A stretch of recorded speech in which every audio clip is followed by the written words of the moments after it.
while, but we warned you we weren't going to make as many as we did last year. We did.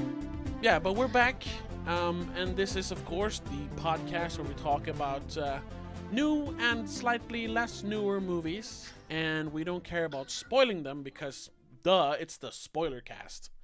And this year we are not sponsored by Monster, which just means that I didn't prepare. I didn't buy a Monster for the video. So No, me neither. We're not sponsored, but we're also not sponsored. Right. Whichever one is the right one. Anyway, so surprisingly, one of the few movies coming out now in the near future that I'm actually looking forward to, because there aren't a lot of movies this year that I'm looking forward to. Not yet. No, not yet. But one of the few is actually A Quiet Place 2, which I didn't think I was going to be looking forward to, because I wasn't the biggest fan of the first one when it first came out. You weren't? No. If you go back and watch my my review, which is up there somewhere, Yeah. I called it an honorable failure. Oh, So that's right. Yeah, it was a movie that, I enjoyed it, but it had a lot of little things that took me out of the movie. Kind of like with my Invisible Man experience, which I am currently in the process of reviewing in 3 very long videos. Also, first one is up here, and maybe second or third, depending when you watch this. Anyway, well, first, I'm sorry. I forgot to introduce my sister Hello. and co-host, Rebecca. Hello. Crow-host. Crow-host, yes. And in the background, my screaming cats. Yes, as always. Our mascots for the show. But yeah, so we're both going to watch A Quiet Place Part 2, because we managed to snag, I guess it's kind of a sneak preview. It comes out like an hour before Friday, so we're gonna watch it around midnight. But it's also a double screening, a double feature. They're gonna show A Quiet Place Part 1 first, and then I thought, hey, why not make a spoiler cast for the first one and then follow that up with a spoiler cast for the second one? Why not? Why not? So in this episode, yeah, we're going to talk about A Quiet Place, the movie that some reviewers back in 2018 called the best horror movie, or the most terrifying horror movie of the decade. So let's just start with that. Would you call it a horror movie? Yes, I would put it in the horror movie genre, but I would not put it up high as one of the most scary ones. No, I mean, it has a few, like, ooh, you're a bit nervous. Oh, sure. Mostly times when someone wants to scream, but they're not allowed to. Oh, yeah. That is mostly the depressing moments in the entire movie, basically. But I would say, based on what the movie focuses most on, which is the family aspect. Yeah, sorry. I would call it a. It started ringing in my ears. He's a bit loud. I would call it a thriller. Yeah, it is slightly more of a thriller, but I do understand why some people might call it a horror movie. Sure, but it's not the because the concept. Like, the concept of it is very much like, I do not remember the name of that movie. When a bunch of teenagers break into a blind man's house. Oh, Don't Breathe. Yeah. That vibe sort of... Yeah. Well, with the start of the movie, at least, when they're not actually speaking. Yeah. You get that vibe, and you get like, oh shit, this could be a horror movie. But then when the horror, in this case action, begins... it's much less scary. Yes. And more of a thriller. Yes, definitely. And for long stretches of time, it's just a drama. Yes. Yeah. So... any time where the monsters aren't around, it's just drama. Yeah. And the monsters make it thriller. So I guess, yeah. Maybe it's not a horror movie, I guess. No, yeah, I wouldn't call it a horror movie. But anyway... let's quickly discuss the plot of the movie. I think it was a fairly popular movie, so I think most people have seen it and know what it's about. But just in case, and also This is the spoiler cast, so if you haven't seen the movie, don't watch this or listen to this podcast. Ugh. But it's been 2 years, Almost about a year exactly and a two half. years. Yeah, something Yeah, like it came that. out in like June or something. Yeah, so yeah, almost 2 years. Yeah, So but it's the suit story. yourself. Yeah, it's a story of this world. I'm guessing maybe slightly in the future. Yeah, it says 2020 Oh in the right, newspaper clippings. exactly. So the first movie takes place in 2020. Yeah, and the world, or at least America, has been run over by these super vicious monsters that hunt by sound. They're aliens. Well, they don't actually say The that. clippings call it. They call them angels of death from space. Okay, that's true. That's true. And you have like images of like meteor showers and stuff in the magazine. So I mean, Oh, I missed that one. Okay. But yeah, I'd say they're aliens. and the story starts what, like 80 days into the apocalypse, basically. Something like that. Yeah. Yeah, it starts out. It says like day 80 or something. Yeah. And we meet this family then, consisting of what are their names? Oh damn it! You don't get to know their names. No, I mean the actors. Oh, you have John Krasinski. Oh, exactly. John Krasinski, playing the dad and husband, and then you have Emily Blunt, Emily Blunt, wife and mother. Yes. Then the children, I think the girl is called Millie something. I'm not entirely sure. Yeah. Let's see. The daughter is. They actually have names. They never mention. Do? Yeah, they never mention. They don't in the mention movie. them. Yeah, but Emily Blunt is called Evelyn Abbott. John Krasinski is called Lee Abbott. Okay. Millicent Simmons plays the daughter. Millicent, that's the name. Plays Regan Abbott. And Noah Jupe, who's the only one that I kind of recognize from somewhere, or maybe saw somewhere else after A Quiet Place. Anyway, he plays Marcus Abbott. And then, yeah, the middle child. Yeah, and then for a very brief time, we have the third kid, played by Cade Woodward. It's called Bo Abbott. That's really... we do get his name though, sort of, because in one of the scenes, in the middle of the movie, I think around when she gives birth, she's in the youngest kid's room to like memories and stuff, and you can see on one of the frames it says BEAU something. So you don't really see the entire name, but you see some of the letters. You see B it clearly, so you do kind of get a name, even though they don't actually say him. Yeah, no, I don't. They don't mention anyone's name in the movie, I think. No. That's the whole cast, except for the man in the woods, which was seen one scene. That's it for cast. There's no one else in the movie, that's kind of cool. Yeah. For a big blockbuster. Well, and CGI aliens. Well, yeah, but actors. And the plot really revolves around the youngest child dying, being attacked by a monster. From a mistake, I'd say. From a mistake from the oldest child, the daughter, who has a hearing problems. She's deaf. Yeah, she's like 99% deaf. I think she's 100%. Well, they have all the scenes where when she takes out the hearing aid, and you can when she puts the hearing aid in, she can hear her own heart. That's about it. And I don't, because when she takes it out, it's just dead silence. Yeah, it's dead silence. So she's 100% deaf. Yeah, she inadvertently hands the kid, the youngest kid, Bo, a toy which he wanted when they were in a store picking up medicine for the older brother. Yeah, but of course it's a noisy toy. Yeah. They make a point out of picking out the batteries and everything, and she doesn't give him the batteries. No, she only gives him the toy, but he puts them back in, and it starts making a noise. She doesn't notice it. Yeah, she doesn't notice it, even though she's closest to him. She could have just picked up the toy and threw it away, but she didn't hear it. So the dad has to run all the way, and he's way in the front because they're walking on a straight path. And there's not enough time, so the kid gets eaten by the monsters. Sadly.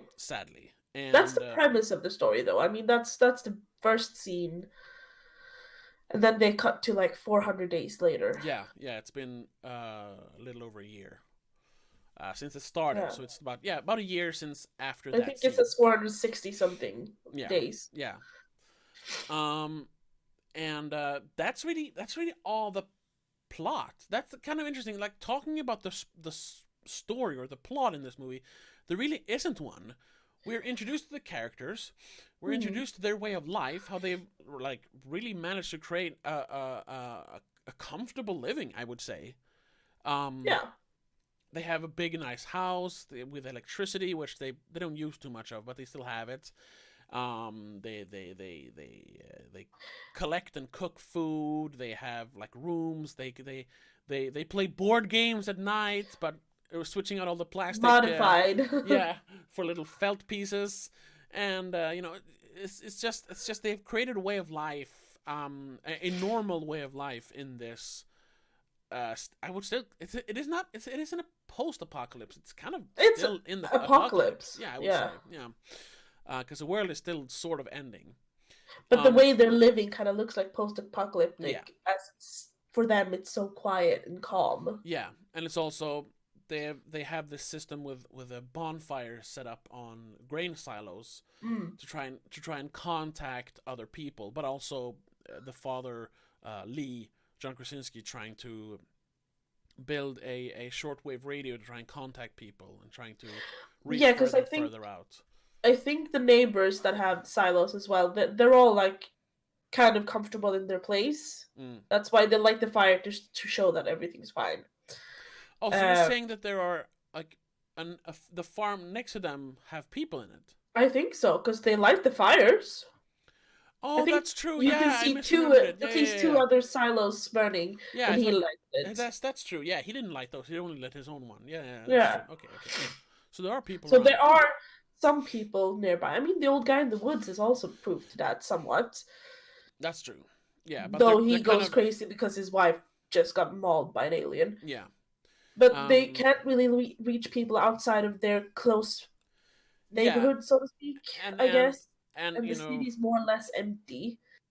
Yeah, it's there are a few families. From what we see, it's completely empty. The town, except for those other two. The outside of the town. Yeah. But he's trying to contact people outside of their society to see how things are out there, if they can send backup or stuff. Probably. Yeah, and that's kind of because he's sending out an SOS. Yes, he's using Morse code. But it's kind of interesting then that they have like neighbors pretty close by, but because of the risk of making sound, they're basically isolated to their own little homesteads. Yeah. I didn't think of that. They probably don't know if the other families have developed. I mean, this family uses sign language because of their deaf daughter. Yeah, so they knew sign language from before, which is very, very convenient. But they don't know how the other families have developed their communication. That's true. So why try and mix it when you don't know how that would work? Yeah, and then we see their day-to-day life. We see the daughter struggling with the guilt after her younger brother dies, because I mean it wasn't her fault, but she definitely blames herself for giving him the toy. And there is a lot of tension between her and the father, mostly coming from her, but you can definitely see it in his eyes that he is a little distant from her. I think though, because of what, this is just analyzing it, but I think that's because he doesn't know how to tell her. Yeah, that he's not mad at her for it, and he doesn't blame. They mention that later when they're at the waterfall, him and the son. Yeah. And yeah, the mother is pregnant with a new kid. Very irresponsible. Yes, very. Considering the situation. Yes, I mean, giving birth without making any noise, that's gonna be a hard one. I mean, spoilers, she manages, but still. No, she makes noises. She doesn't. Yeah, that's true. They distract the monsters. That's true. But that's really all of it. And I was surprised when I watched it, because I watched it when we first saw it. We saw it in the cinema, or maybe we didn't see it together. Yeah, anyway, we did. Oh, maybe we did. Yeah. Well, we both saw it in the cinema.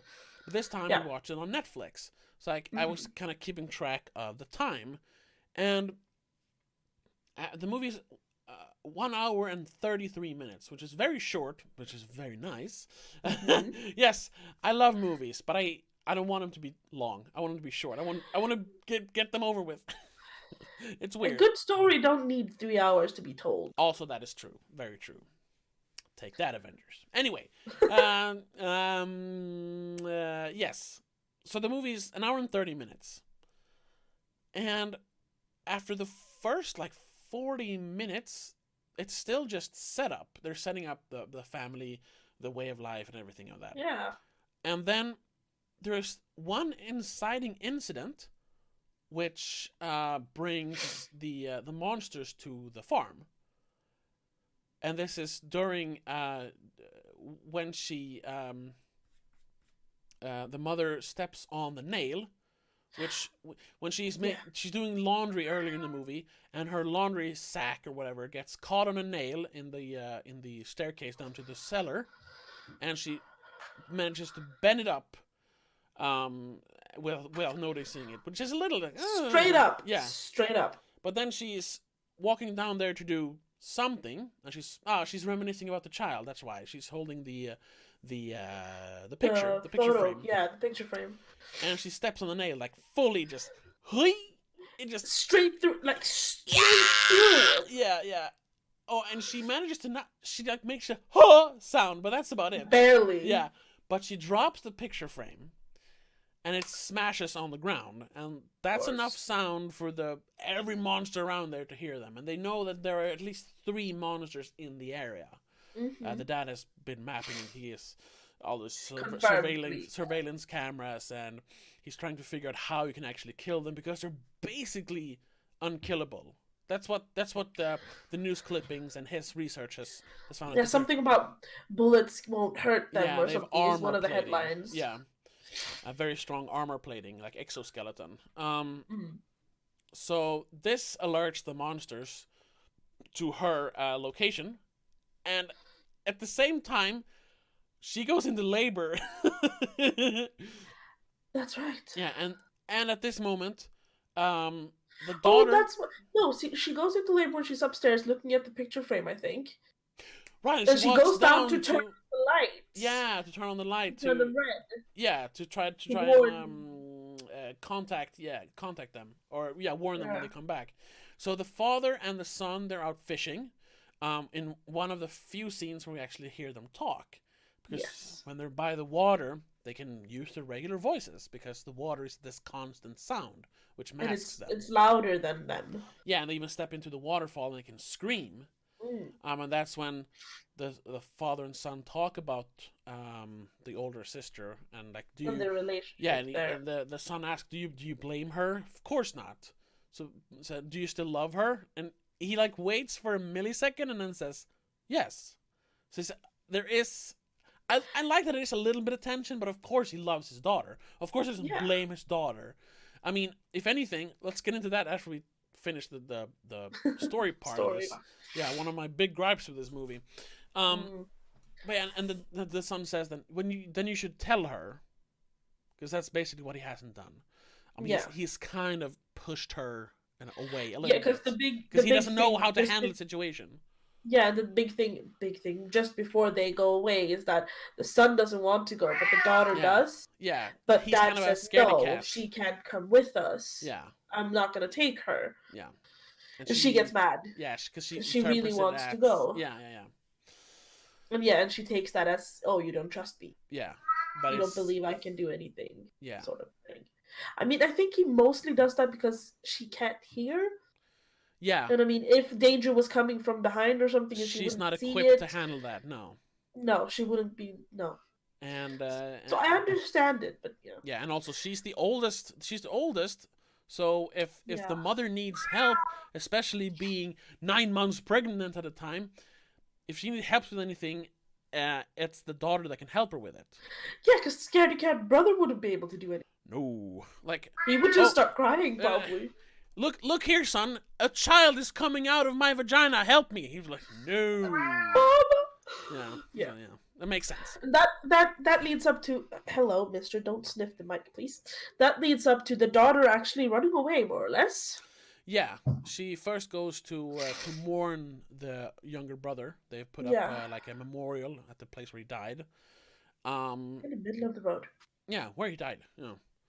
And she, since she can't hear anything, she doesn't hear the warning signs. No, that's later. There are no warning signs. No, That's later. she goes back to the cornfields because there are cornfields around the farmstead. No, she does that later when the fireworks start. Yeah, but where is she when the fireworks start? She's lying on the road next to her It is brother's okay. cross. Yeah, okay. Then that was what I meant. She can't hear the fireworks, so it's not until she actually opens her eyes and says, "Oh wait, fireworks? It's nighttime." And she knows what that means. Yeah, and then the next 45 minutes of the movie is just the mother giving birth, the father and son trying to lure the monsters out of the house, Away from the mother. Yeah, and the daughter trying to get back to the house, and them meeting up, and, separating, meeting up. Yeah, and just trying to survive. That's the whole movie. There's no plot. I don't know how to say that. Plot. Anyway. Plot. Yeah. It's just this one elongated, very tense, I don't want to call it action scene, but set piece. It is sort of set action piece. Yeah. Scene. You have sneaking around, you have some fighting, you actually have some fighting, and you have guns. Well, one gun, you have an axe or a pickaxe of some sort. I mean, there is action. Oh yeah, sure. You have the children, they fall into the silo of corn and almost drown. Yeah. And then one of the aliens join them in there. Yeah. So the rest of the movie is just that. Up until literally the last second of the movie. It's still it's the last 5 minutes. No, even then, the father sacrifices himself. They roll the car up to the house. They all hug, and they realize oh fuck, there's one alien left.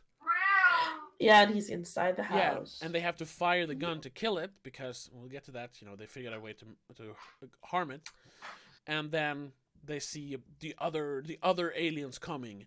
The mother cocks the gun, and then it's over. Yeah. So that's true. It ends mid-action scene. If the second one doesn't start with that scene, I'm gonna be a bit disappointed. I don't think it will. I think it's gonna start with a flashback to when the attack started. I mean, before the aliens were on Earth, basically, because that was in the trailer I saw. When I went. That would be interesting too, as well. Yeah. To be honest, to get some background on that. Yeah. How it started. And let's just say that. Like I said, I wasn't super into them making a sequel to this. I thought it was a fairly contained story that was about family, it was about values, but it was set in this sci-fi post-apocalyptic movie. Which was okay, and they finished. It's a story about a father reaching out to his daughter and them accepting each other and blah blah blah blah, and everything was kind of wrapped up in the end. But then they had this and in the next movie, there's gonna be action. It's oh no. At the same time, I didn't see it as that. I saw it as, okay, so they fight him off and then they can live ever after. Yeah, but they even almost before the movie had premiered, they were already talking about a sequel. So it's oh really? Yeah. Shouldn't have done that. They should have kept that quiet. Yeah. Quiet. So I didn't really bother, and since I thought the movie was fine, I didn't really bother watching any trailers when they came out. But then last week or the week before, I went and saw The Invisible Man, and it was on IMAX because they showed Invisible Man in IMAX for some reason. It's a weird way of they were selling that movie hard that first week, and then now it kind of disappeared. But anyway, yeah. So that was the first time I saw a trailer for A Quiet Place, and it was in IMAX. And it starts out with a scene from the initial attack, on the monster's first attack. And I think I've only seen the teaser. All I remember is mom and the kids are driving in a car. Yeah, that's it. Yeah, that's that. But are you sure that's before the attack? Yeah, because there's a bunch of people. There's other cars. They have a baby, and the father isn't there. Yeah, because I don't think John Krasinski is going to be in much of the movie because his character died, so they don't want to have him back in flashbacks. Okay, they want to focus on the mother and the children. Maybe that's Bo being the baby. Yeah, definitely. I guess that could make sense. And he's working, she's picking them up from school, whatever, Yeah. He's still directing though, and I think he wrote Yeah. it, so that's good. Anyway, Yeah, it's still his movie. yeah, it was that scene, and this was for a trailer, but I was on the edge of my seat. I was like, whoa, whoa, whoa! And then all the parts later when we see they meet other people, and they meet Cillian Murphy, and I think, oh, what's his name? I forgot. The other guy. Anyway. The other guy. I can't remember his name now. He was supposed to play Kratos when they were still making a God of War movie, but that's not happening anymore, thank God. Oh, it's not? No. I kind of wanted to. It's like 10 years ago they gave up on that. Oh, damn it. Anyway, yeah, so I thought that trailer was like, whoa, I really want to watch this, because now there's going to be more people. And that line when Cillian Murphy says, like, the people that are still alive, you don't want to meet them. I was like, oh, man is still the worst monster in this post-apocalyptic world. Yes! That's the way it should be! So I got really hyped for the movie. That's why I wanted to go see it now. Also, it's always fun with a double feature and a special screening thing. Yeah, that's always fun. But let's talk about why I wasn't initially super hyped for the sequel. All the problems with the first movie. Yes. And we mentioned one problem. Even getting pregnant in this type of situation. That's just irresponsible. I get it for the plot, but it's weird. Yeah, and you shouldn't do that. That's part of the big, big problem in this movie. And that is that the parents are kind of irresponsible. Yes. Listen, I'm not one to judge. I'm not a parent. I've never been a parent. Probably a long time before I become a parent. But still, watching this movie, especially the first time, just infuriated me. Let's talk about the opening scene. You have them walking around in the store. The little kid picks up a toy. And they say, no, sorry, it's too loud. We have to leave it. Then the father, carrying the son because he's sick. The middle child. Yeah, the older brother. He walks first. Then you have the mother walking behind them. They all walk in a straight line because they have these paths of sand that they can walk on because it's soft. Because they know it's soft and quiet. Yeah, and it dampens the vibrations. Mm. And then you have the deaf daughter walking behind the mother. And last is the 5-year-old.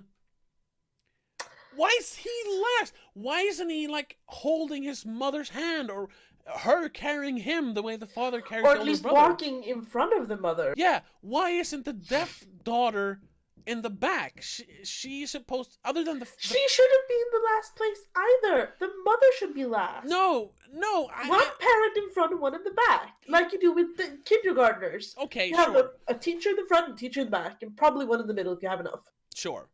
But it's also... Because the deaf daughter, she could be snatched by anything, because she can't hear shit coming from behind her. Yeah, exactly. True. But instead, they leave the 5-year-old to walk way behind the parents. Yeah, they don't keep track of him, like, sagging, what's the name, like, falling behind, sort of. Yeah, and the only one to, like, keep an eye on him is the deaf daughter, who can't hear him! So yeah, that's stupid. Yeah, when he got snatched up by the monster, that was when the movie, like, I just was completely taken out of the movie. And I was like 10 minutes in, and I was like, oh, really? It's not even 10 minutes in, it's like 5 minutes in. Wow! And that's why I had such a problem with the rest of the movie. I agree. I understand what you're saying, but it was so... I understand why the child had to die to create the tension in the family. And also to why they could have avoided it. Yeah, like in reality, they could have avoided it. And it was just such a clunky setup for the tension building. And it was just, wow, really? There are deadly monsters running around, and you're leaving a 5-year-old to go by himself? Even in the store, they kind of left him to roam by himself. Yeah, he could have knocked down anything that made a noise. So weird. And yeah, and then the second big thing, getting pregnant. Like, I can see why, because they are a very traditional family, which I thought was interesting. I've heard some I guess commentaries, reactionaries, and pundits on YouTube, calling it like a right wing movie because of, or not right wing, but a conservative movie. The way that the family unit is set up, because of the family. the Yeah, father and okay. son going out to hunt while the mother is at home taking care of the house, I cooking, agreed. cleaning. I did. That's one of the problems I have with the movie. I mean, the gender of the children kind of messes that up as well because they do put stereotypical um, labels on them, making the girl someone that has to learn how to do things at home, making the boy someone who has to learn how to hunt, even Yeah, though they don't want to. yeah, I mean, if they switched up the genders and made the deaf person, the older one, a boy, that would have been more progressive, I guess. yeah. But that you're walking on a tightrope then, because if the because I would almost say that Millicent, whatever her name was in the movie, the deaf daughter, I would Vegan. almost, all right, I would almost call her the protagonist of the movie, Yeah. because a lot of the movie surrounds her and her guilt, basically.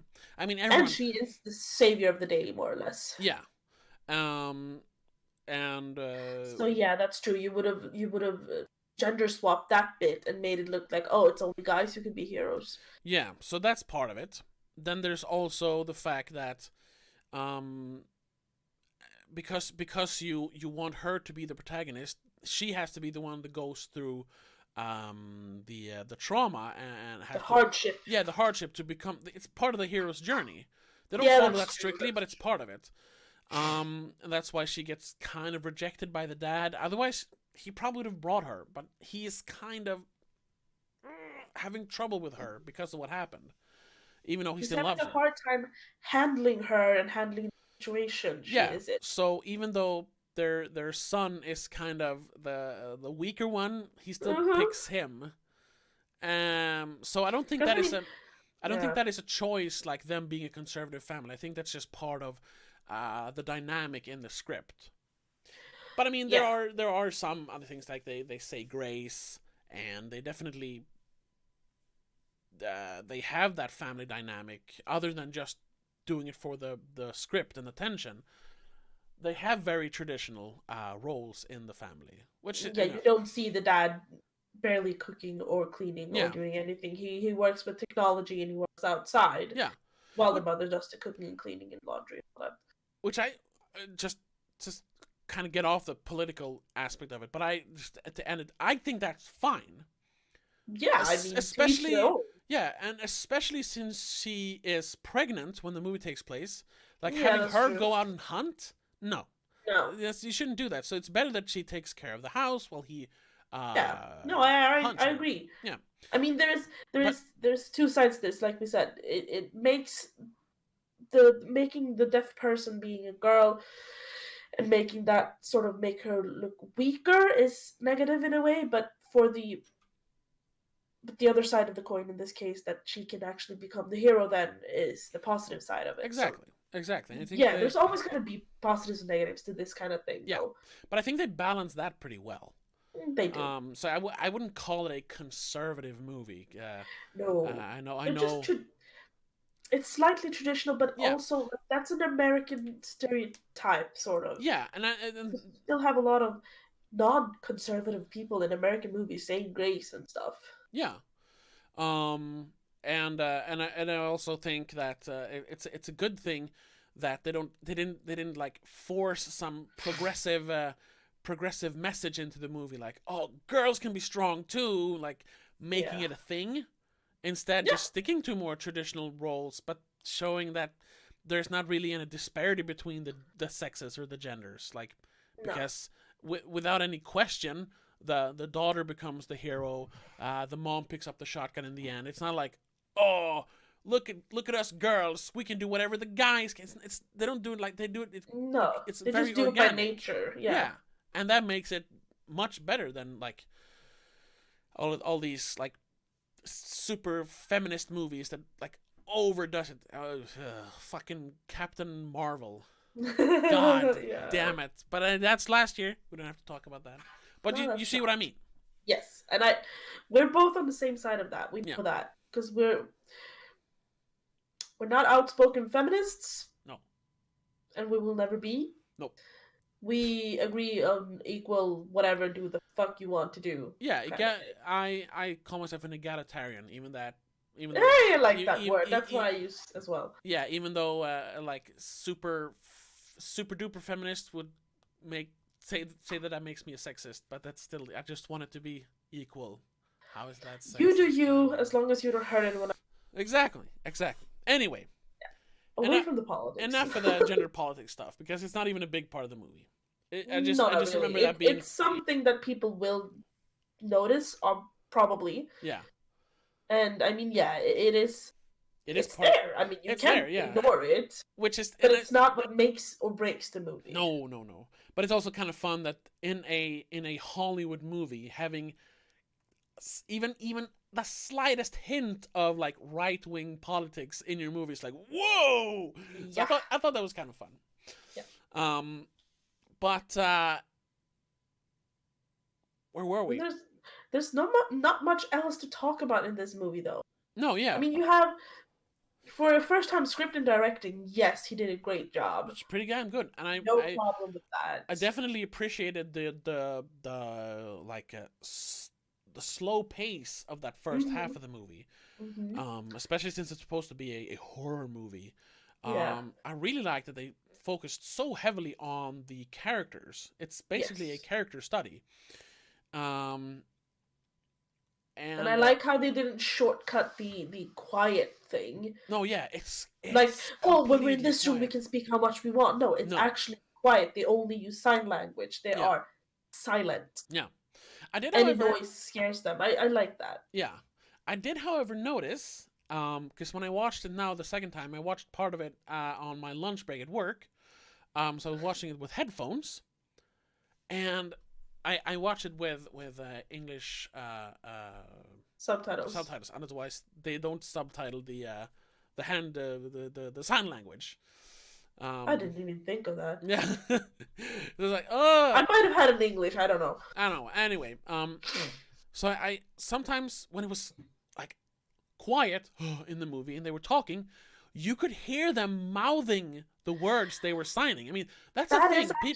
Yeah, that's a thing. I know people do that, but I didn't notice that when I watched it in the cinema, because it's a different kind of sound than having it in headphones. That's true. So you could like, don't worry, it's gonna be fine. You could hear that while they were signing it, and I was like, hey, so they are talking also, throughout the movie. Yeah, and that is also like, it's a good thing though. Oh yeah, I like it because it brings an authenticity to it. Because Millicent is deaf in real life. Yeah. And she does not make any noises when she signs. Because most deaf people, like, if you're 100% deaf, you don't do noises when you sign. Because you're not used to that. That's not... Yeah. While talking people will make noises because they're mouthing it, and you can't help yourself. You make noises. That's true. So it's real, like, it's actually real. It's not just like they cut out the sound afterwards to make no quiet or something. They actually recorded sound. You can hear all the little noises, like the rustling of the wind, the water. You can hear all of that. And they just didn't speak on set. Yeah. And that's a good detail. But then there are some details, and this is what kind of ruined the movie for me, other than the crappy parents. Which is kind of harsh to say when the movie is like, a big part of the movie is about parenthood and parenting. But they are, and that's why I think you notice it, they're bad parents. But they kind of, I mean, they're not old in real life. I mean, no, they're like late 30s. They're like, they're barely 40. Early 40s maybe, yeah. Most. They look like young parents, and they have 3 children, and they were thrown into an apocalypse. I mean, I get that they might not be involved as parents. Yeah, definitely. But Jesus Christ. Yeah. Keep track of your child. But then that's like what they say 4 times. Like, you gotta keep them safe. You gotta keep them safe. Where are they? That's all they say to each other. They keep separating from the children in the end of the movie. It's like, come on, just keep the children close. And they keep saying they. Where are they? Yeah. Like, where are our children? And then there are little details, like they adhere to the rules of the monsters pretty pretty strictly. Like, Hmm. if there's a noise, the monsters will come and like check it out, or just straight out attack. But then towards the end, they start like playing fast and loose with those rules a little bit. Um, when the kids are on top of the silo and they fall in, or first the brother falls in, and she doesn't notice because she didn't hear it, but then she jumps after him. She's turned her back. Yeah, she jumps after him, and they almost drown in the corn, because it looks like dried corn. It is corn. It looks like popcorn, unpopped popcorn. Yeah. I was like, wow, that's a lot of popcorn. Anyway. Think you can do other stuff with it. Yeah. Corn flour. Exactly. And he almost drowns, but he manages to grab onto the door that fell in with him when he crashed. I think she jumps in and gives it to him. Oh right, yeah. Before and he gets on top of it, and she almost drowns. And then he pulls her up. Yeah, but then because they're making all this noise, a monster, of course, jumps in there, and then all of a sudden, first of all, the door doesn't sink at all into the corn. Even when it's not laying down flat, it's like on an angle. It still doesn't slide down, but they can hold on to it, and without sinking anymore. While the alien is on top of it, scratching and hitting it. Why all of a sudden isn't it sinking? And then physics, I don't know. Yeah, I mean, it's a little thing. It's just because I didn't notice that as well. It seems like the laws of physics just changed a bit. It's changed a little bit just to make it easier for the movie. Yeah. And then when they get out of there, because the monster gets like rips a hole. Yeah, he gets nervous and rips a hole in the silo and jumps out. And they get out. No, he gets nervous because she hearing aid, doesn't she? Oh, right. Yeah, and it makes the noise, and it doesn't like the noise. Yeah, the frequency. Yeah, her new hearing aid that her dad has built taps into a frequency that messes with their hearing. And if it's turned up loud enough, it almost kills them. But they get out, and they go to the old car that isn't running anymore, and they hide out there. But I don't remember why. They make some sort of noise, and the monster appears again, and it starts like attacking the car. They don't make any sound, so after like a minute, the monster should like stop clawing at the car and trying to get to them, because the monster doesn't know that they are there. But because the father has to sacrifice himself to save his children, it's part of the whole arc of the character, that he goes from like being like kind of distant from the daughter to actually giving up his life to save her, to show like, I do love you. I love you enough to take a bullet for you, basically. Yeah. It's part of the arc. But it feels like he didn't have to. Because when he stands there, the monster should just stop attacking the car and leave, because they don't make any noise. Except for that first noise that attracts the monster, they don't make any more noise. I don't remember what that is. I think they could close a door or something. Yeah, maybe. But after a while, the monster must realize, like, oh, this is a car, I can't eat this, oh well, and leave. Because it happens other times in the movie when they make a noise, like, just be really still, and the monster will leave. Yeah, that's so true. Why didn't it leave when it was on the car? Because the dad has to sacrifice himself to save the child. That's the only reason why. Yeah, they could have survived, all of them. Yeah. I mean, she could have done the hearing again. Yeah. I mean, I don't think basically walked out, because as the monster was hitting the car, it was making a lot of noises. They could have open the door and run. Yeah, maybe. Well, that'd be a little risky. But also, know what I mean, though. Yeah, I know. But also, before the dad sacrificed himself, he gets attacked by the second monster, which is super weird because he's not making any noise. He picks up an axe. Yeah. And he walks like trying to, because he hears the monster attacking the car. No, he doesn't. That's before that. So he's just walking around like, yeah, no, where are the kids? Where are the kids? He doesn't make any noise except for, I guess, walking, but that hasn't been a problem before. Pickaxe. Yeah, that's before that. Yeah, And then he stops and just stands completely still, and you see on the roof above him, this little shack where he picked up the axe, a monster perches, and without him making a noise, he turns around and sees it, and it slashes at him. Why? He didn't make a noise. I don't actually. But that's because then he's mortally wounded, and that's also why he's like, I might as well give my life to save my children now.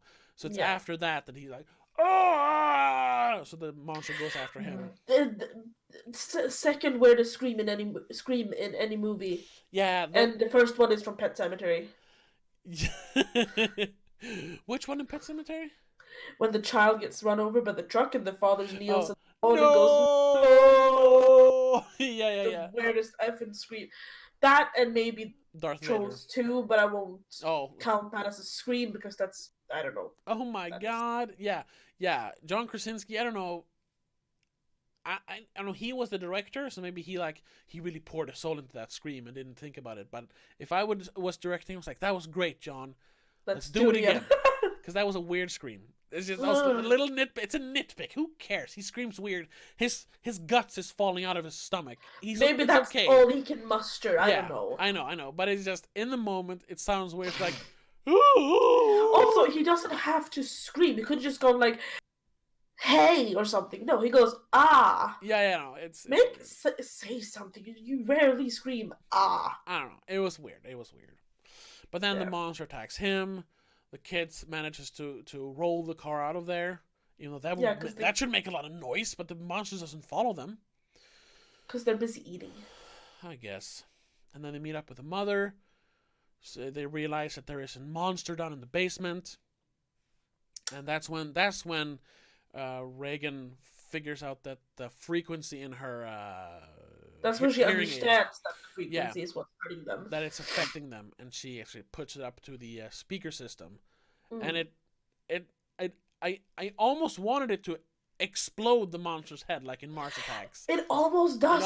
It starts, you can see every little bit like it's vibrating. The armor plating starts like pulsating. Yeah, but then it wakes up and the mom just boom shoots it with a shotgun. In the mouth. Yeah. The only fleshy part. Yeah. The weak spot. And then the movie's over. Yep. So not a lot happens in it, but it is... the last half is very tense. We didn't even mention the scene where the mother actually gives birth with a monster in the house. In the room, almost. Yeah, she lies down in a bathtub, and you can see the monster walking up the stairs behind her. But then it's like almost just over her head. Yeah, and she's like, fireworks go off. She's literally holding the child back, like physically holding it back with her hands. Oh, and she's not making. It's not. You see the blood dripping or draining, and then she bites her hand. You can actually see the bite mark. Yeah, where she bites herself to not scream through a contraction. And then the older brother manages to hit the distractions, the rockets, the fireworks. Yeah. And then she just, and the kid comes out. You don't see it, but you know. That scene, that was tense AF, as the kid says. So yeah, while there are a bunch of nitpicks in the movie, rewatching it now, and like being prepared for the nitpicks and like or the little details, and trying to like, okay, just try to suspend your disbelief a little bit. I gotta say that all the tension and all the scary bits and especially the acting from everyone involved, it made the movie more enjoyable on the second viewing, definitely. Yes, I was on the edge of my seat. I had tears in my eyes when the dad signed I love you. Aww. And I mean, yeah, it's a great movie. Yeah, so I would definitely. I don't think you say anything else, to be honest. I mean, yeah, every movie has its flaws. Yeah, I think we've said that a million times. And this no movie is perfect. No, well, almost. And you can definitely tell that this is a first-time director. Mm-hmm. Even though he's very skilled at it, but there are these little things that you know, it's probably has to do with him. But he is a first-time director. You are allowed to make mistakes. Yeah, but it's definitely a good movie, which I would bump up from. I think I had like a 6 or a 7, and I would put it like a light 8 almost. Yeah, because it's really, really enjoyable and really well made. Yeah. And that's so now I'm really looking forward to part 2. And that's not often that I'm looking forward to a sequel. And this is me speculating, which I don't like. But based on what that movie seems to be about, like more of the human aspect of the survivors, like meeting other survivors, I think the sequel can be better. I think it could be better. Yeah. But it wouldn't surprise me. Yeah. But we're going to talk more about that in the spoiler cast for A Quiet Place Part 2. Yes. So, yeah, I think we're going to wrap this one up. I think so. Thank you for watching. Thank you for listening. Hopefully we didn't spoil the movie for you. We did warn you. It's in the title. Spoilers. Yeah. But until next time, which is going to be A Quiet Place Part 2, which will be in, I don't know, a week or 2? Depends on when you post it, but we'll see it in about a week. Yeah, that's true. Tomorrow it's a week, yeah. Yeah, so until then, have a good one. Bye. Bye.